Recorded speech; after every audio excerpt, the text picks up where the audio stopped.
Anitha Pushpavanam Kuppusamy Viha YouTube channel அன்பர்கள் அனைவருக்குமே அன்பான வணக்கம். வணக்கம். நம்முடைய YouTube சேனல்ல தொடர்ந்து பல பதிவுகளை பார்த்துக்கிட்டு வரோம். சமையல் மற்றும் கார்டன் டிப்ஸ் சொல்லிட்டு இருக்கேன். ஆன்மீக டிப்ஸ் எல்லாம் நிறைய கொடுத்துக்கிட்டு இருக்கோம்.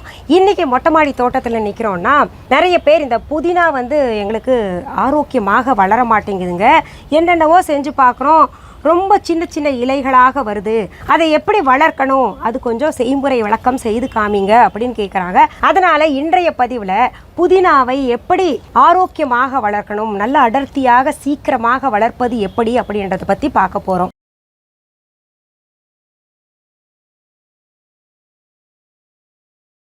அதற்கு முன்பாக இன்றைக்கு பிறந்த நாள் மற்றும் திருமண நாள் காண இருக்கின்ற அனைவருக்குமே எங்களுடைய வாழ்த்துகள்.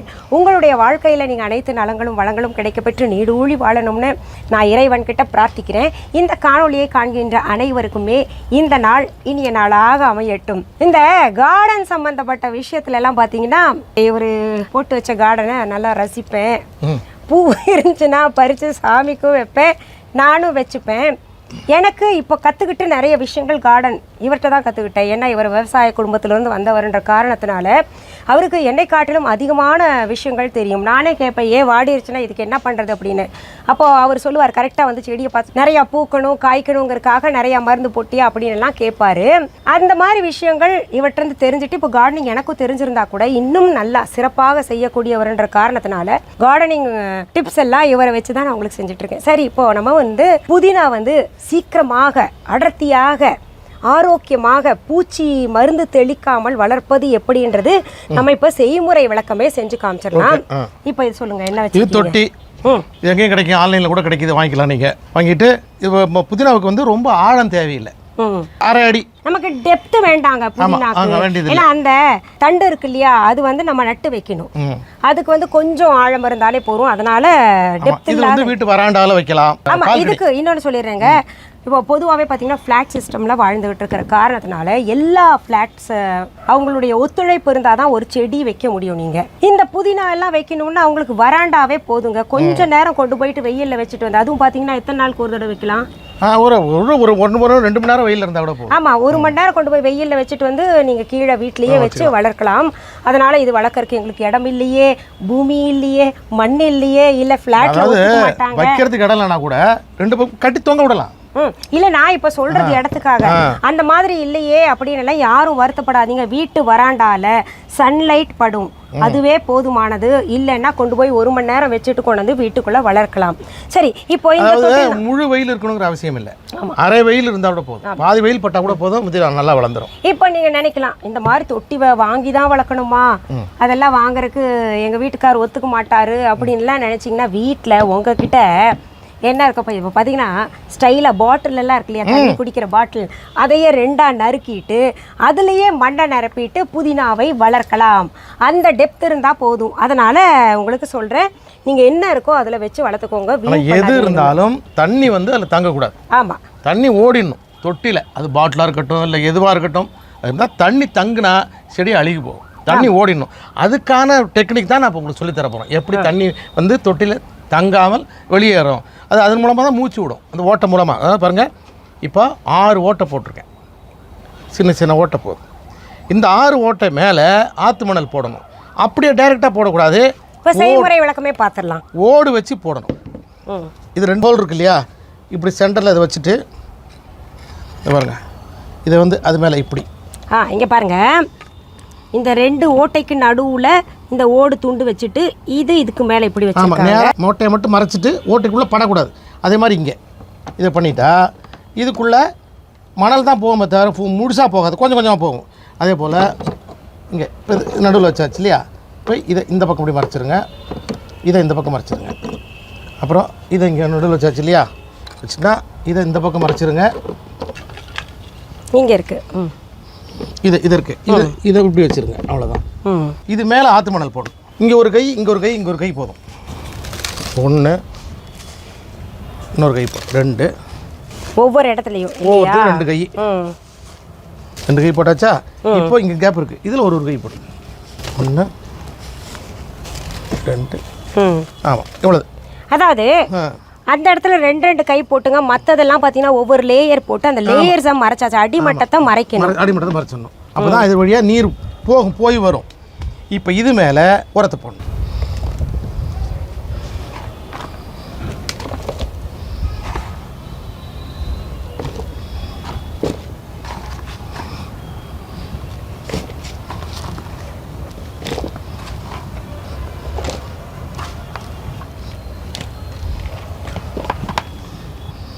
இப்போ நீங்க அப்படியே சொல்லிருங்க இந்த உரமண் கலவையை. ஏன்னா கடந்த பதிவு நம்ம போட்டது சிலர் பார்த்துருக்கலாம், இல்லை பார்க்காம கூட இருக்கலாம்.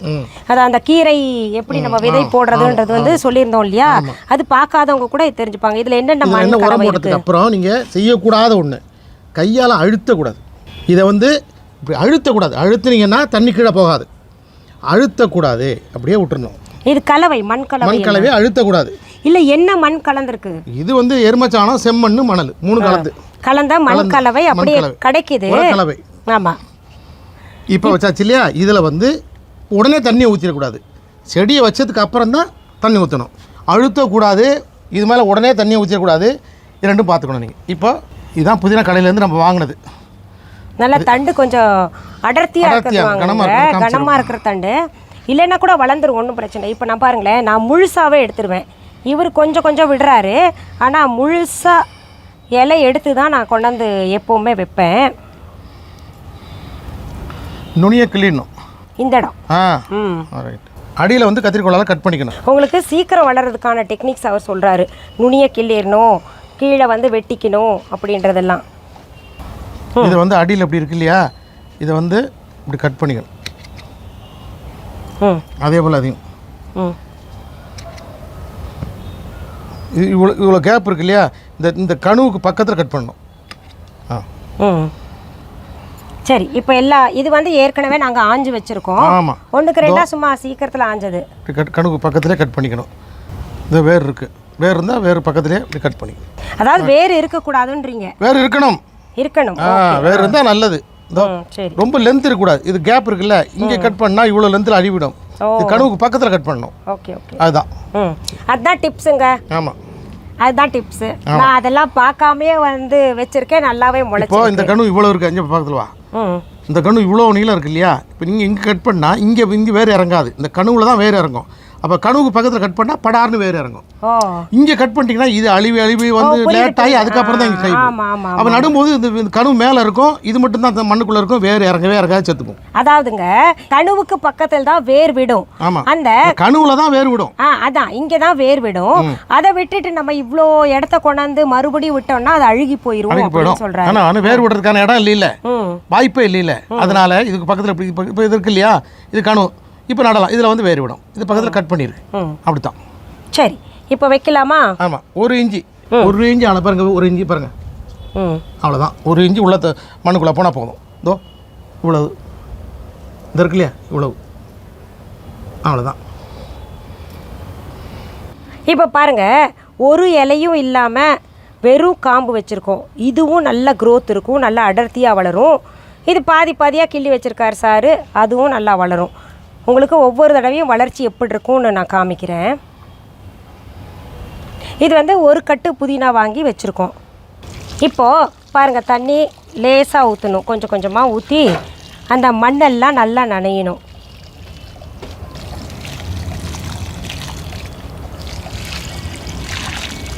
இப்போது இதை பார்க்குறவங்க கேட்கலாம், பாதி புதினா இதுலேயே இருக்குதுங்களே, இப்படி வைக்கலாமா அப்படின்னு கேட்டிங்கன்னா, அப்படியும் வைக்கலாம், மொட்டையாக இருக்கிறதும் வையுங்க, இதுவும் நல்லா முளைக்கும். நான் உங்களுக்கு வளர்ச்சி காமிப்பேன், இந்த மொட்டையாக இருக்கிறது எப்படி வளர்ந்துருக்கு, இல்லை இது இலையோடு வைக்கிறது கூட எப்படி வளர்ந்துருக்குன்றதை நான் உங்களுக்கு அப்பப்போ அந்த வளர்ச்சியை காமிக்கிறேன். எவ்வளோ கட்டு வந்திருக்குன்னு கூட நான் உங்களுக்கு காமிக்கிறேன்.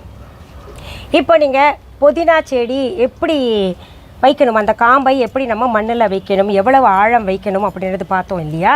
இந்த மாதிரி நீங்களும் உங்கள் வீட்டிலையே புதினா செடியை, அதாவது புதினாவை வளர்க்கலாம். நம்ம சட்னிக்கோ இல்லை அவசரமாக பிரியாணிக்கு ஏதாவது தேவைப்பட்டுச்சுன்னா அதை எடுத்து போட்டு நம்ம தாளிச்சிட்டு சாப்பிட்லாம். ரொம்ப சுலபமாக இருக்குல்ல. நம்ம கீரை விதைகளை போட்டு 4 நாள் ஆச்சு, அது எப்படி முளைச்சிருக்கு நீங்கள் பாருங்கள். 4 நாள்லேயே அழகாக வந்திருக்கு பார்த்தீங்களா, குட்டி குட்டியாக வந்திருக்குல்ல.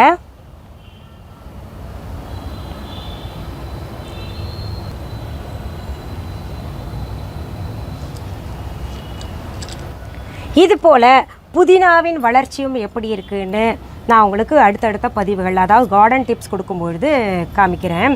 சரி, இப்போது சிலர் கேட்டாங்க, நாங்கள் துளசி செடி வச்சுருக்கோங்க, மற்ற செடியெல்லாம் வச்சுருக்கோம், அது சரியாக வளர மாட்டேங்குது, அதுக்கு என்ன பண்ணலாம் அப்படின்னு கேட்டிருந்தாங்க. அதாவது வேப்ப எண்ணெய் தான் போடணுமா, இல்லை அது தவிர்த்து வேறு ஏதாவது போடலாமா? வேப்ப எண்ணெய் வந்து பூச்சிக்கு மட்டும்தான், பூச்சி அடிக்காமல் அதுக்கு தான். என்ன கேள்வி கேட்டாங்கன்னா, வெத்தலை இருக்கு இல்லையா, வெத்தலை வந்து முன்னாடி பச்சையாக இருக்கான், பின்னாடி பார்த்தீங்கன்னா கருப்பு கருப்பாக புள்ளி இருக்கான். அப்போ இது பூச்சி, வெத்தலை பூச்சி. பூச்சி இருக்கு இல்லையா? ஆமாம், அது வேப்ப எண்ணெய் தான். வேப்ப எண்ணெய் ஸ்ப்ரே பண்ணணும், வேப்ப எண்ணெய் ஸ்ப்ரே பண்ணும். இது தவிர்த்து பார்த்தீங்கன்னா பஞ்சகவ்யம் கூட யூஸ் பண்ணலாம். நீங்கள் பஞ்சகவ்யம் எல்லாம் நம்ம விஹா ஆன்லைனில் இருக்குது, ரொம்ப சுத்தமான பஞ்சகவ்யம். அது வேறு என்ன பண்ணலாம் அதுக்கு?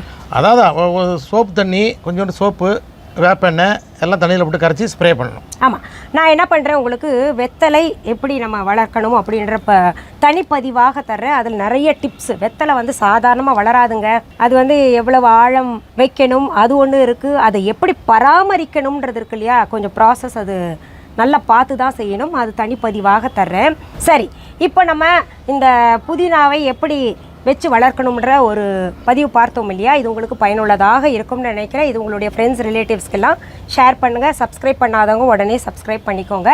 மீண்டும் அடுத்த பதிவில் சந்திக்கலாம். அது வரைக்கும் நன்றி, வணக்கம்.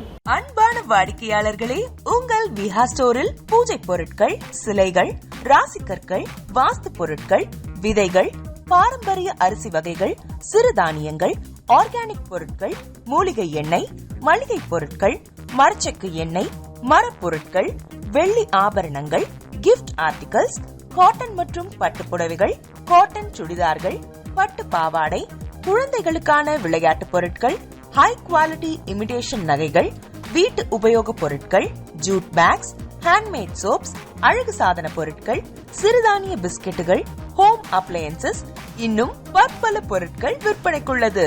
விஹா ப்ராடக்ட்களை நீங்கள் வாங்க விரும்பினால் அது எங்களுடைய viha.online வெப்சைட் மற்றும் சென்னை ராஜா அண்ணாமலைபுரத்தில் உள்ள எங்கள் விஹா ஸ்டோரில் மட்டுமே கிடைக்கும் என்பதை தெரிவித்துக் கொள்கிறோம். வேறு எந்த ஆன்லைன் வெப்சைட்களிலும் விஹா ப்ராடக்ட்கள் விற்பனைக்கு கிடையாது என்பதை நீங்கள் கவனத்தில் கொள்ள வேண்டும். எங்கள் விஹா ஸ்டோரின் விலாசத்தை கண்டறிய கூகுள் மேப்ஸில் விஹா ஸ்டோர் என்று டைப் செய்தால் வழியை கண்டறியலாம்.